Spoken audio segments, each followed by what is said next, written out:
You know the scene. Dorothy and her friends have just completed the seemingly impossible mission of attaining the Wicked Witch's broom and returned it to present it before the great and powerful Wizard of Oz.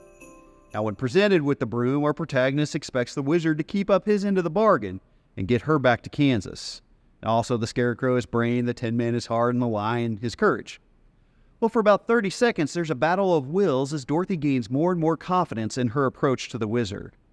And while the argument ensues, Dorothy's dog, Toto, grabs a hold of the curtain, pulls it back, and reveals that the wizard is a man in front of some machinery projecting his might with a type of sleight of hand. Knowing he's exposed, the only thing he knows to do is command them, pay no attention to that man behind the curtain.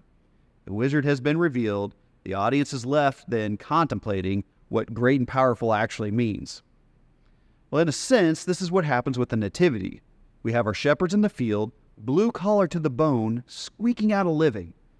Now, there's no Toto, but they do encounter an angel, a messenger of God, who does a kind of curtain pulling when he announces in Luke 2:10, "Fear not, for behold, I bring you good news of great joy that will be for all the people. For unto you is born this day in the city of David a Savior, who is Christ the Lord."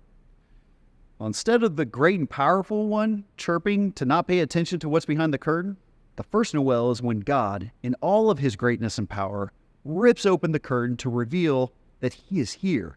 He has made his presence known, and it is good news for everyone. You see, he isn't just great and powerful in force. His greatness and power are provided to save us.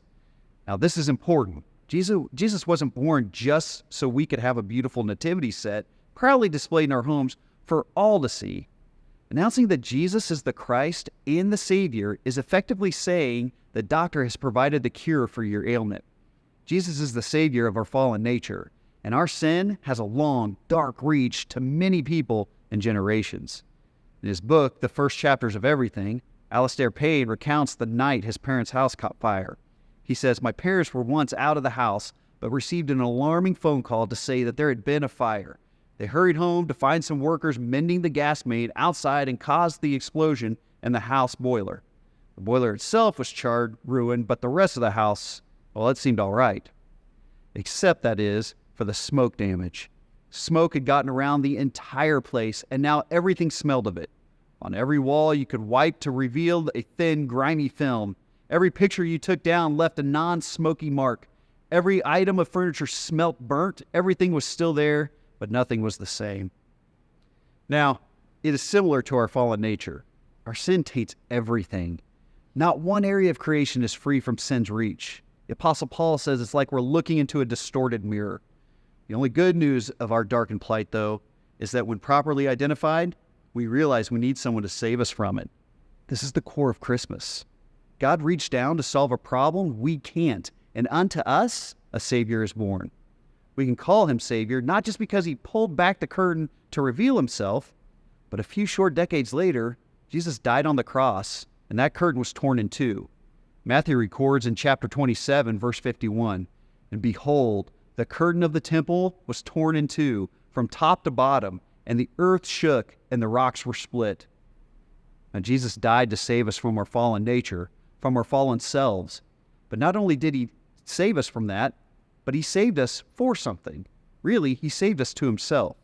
You see, Christmas is critical in the gospel because it addresses the real problem of all humankind. Not only that, but God's presence changes our eternal destinies forever. As we've entered this season, maybe that needs to be your focus. Ask yourself, am I paying attention to God with me? Do you recognize the presence of the Lord in your life? Truly hope and pray that this is the reality for you and that it will bring to you great peace and joy. I hope you join us this weekend as we continue in our series, In Every Season, and we address the law and its significance in the Christmas story. God bless.